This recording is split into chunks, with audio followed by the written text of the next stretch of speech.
Hello everyone, welcome back to Breakage Barriers. In today's video, it's going to be a tribute to a lady called Pastor Nomthi Odukoya.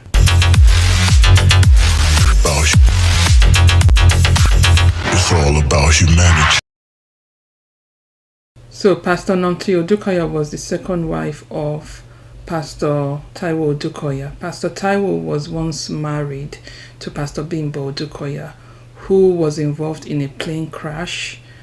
And after 5 years, he finally got married to Pastor Nomthi Odukoya. But sadly, Pastor Nomthi Odukoya passed on recently.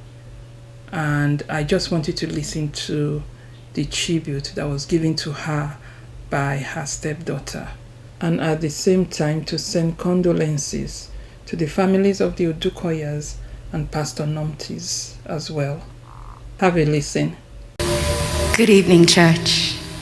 We're standing on all the existing protocols. At times like this, I think about the beginning. We all know the beginning because we've heard it a number of times, but I was there. And I was there with my dad for the ministration, but I didn't see what he saw on the stage because I wasn't the one that was finding a wife. But I laughed recently because I remembered that after the service at home, my dad really gently, very softly was like, "Toby, did you see that woman on the stage that was singing in the choir?" And I was like, Dad, I'm not sure I saw it. He was like, It's like, okay, and the rest is history. We know the rest. When my mom died, we wanted a companion for my dad because I was the youngest. I was 15, but I was going to college. My dad was going to be by himself. And all our lives, we had known my dad as a team, and we didn't want him to be alone. And truly, my dad and Auntie Nomthi, they were each other's companions. I didn't live in Nigeria, but every time I came home, it was very interesting to watch how their dynamics was growing and blossoming and changing. They would get at each other if one person started the South African TV show that they loved and the other one wasn't there. Say, "Mr. T, I was waiting for you, but I was downstairs with the guests now. You should have given me 5 more minutes." I would laugh and smile. They would tease each other. She always teased my dad for being a homebody because my dad thought that the best place you can have quality time is at home. No need to go out. And Auntie Nomthi loved to go out. And my dad is a romantic man, but Auntie Nomthi wanted a little bit of oomph, so she used to tease him about that as well. And although it was a joke, my dad listened. Because after that, he was either calling Kemi or myself or my sister to surprise Auntie Nom on Valentine's Day or her birthday. And then I would call on FaceTime and she'd say, "Toby, see what Mr. T bought me." And she would show me flowers and I would say, "Daddy, Daddy." That's my daddy.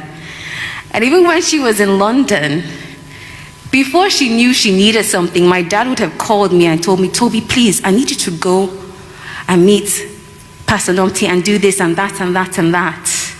And even after I had done it, my dad would be thanking me. "Thank you so much, Toby. Thank you so much. Thank you." I said, "But Daddy, you don't have to thank me." Of course I would do it. But it was because he loved her and she loved him. And it was very evident for anyone that saw them or were together with them. And I want to say to Tim Tim and Jum Jum that your mom loved you so much. She celebrated all your milestones, all your achievements. I knew when Tim Tim became a prefect, Auntie Nomthi was so excited. I knew when Jum Jum got first prize for different subjects in school because Auntie Nomthi would share every video with me. I knew when they sang in the Christmas carol and somebody say, "See, that's Jum Jum over there and that's Tim Tim over there." Your mom loved you so much and she talked about you all the time. And she celebrated us too, my sister and my brother. When we came back home from my wedding in September, nobody knew what was going on. But Nomthi was still having treatments at the time. And at the time, there was this song that was raining. And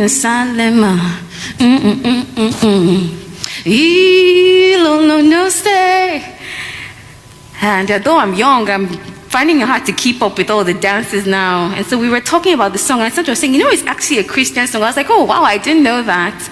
And then she started to show me the devotional dance. She said, you do this, you go down, you turn around. And we were just joking. And then when I danced in on my wedding day, Auntie Lara and Pastor Nomthi were there in the front. And I was dancing in, and I looked at Auntie Nom, and she signaled to me. She said, Toby, do the devotional, do the devotional. And then I was, and I just saw Auntie Nomthi like, and she was so happy.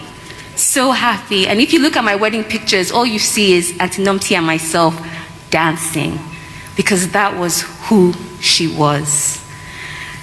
I thank her for the stories. The stories were always amazing. I thank her for the laughter. I love to gist with Auntie Nom. Anybody that was close to Auntie Nom knows that Auntie Nom was a good gisting partner. But in the gist, there was always Jesus. Or she will bring it back. And you'll be going this way, say, and then you know what, Jesus? And they're like, okay. As a family, from myself, Tola and Jimmy, Auntie Nom, we love you. Thank you for the amazing 12 years that you had with my dad. We loved to see the smile on my dad's face. We weren't so worried about my dad when Auntie Nom was around. And rest in peace, Auntie Nom. The message here: when you treat the younger ones with dignity and courtesy, they will remember. And when you oppress them and maltreat them, they will also remember. Pastor Nomthi's legacy speaks. May her soul rest in peace. Thank you very much for watching. Take care. Bye.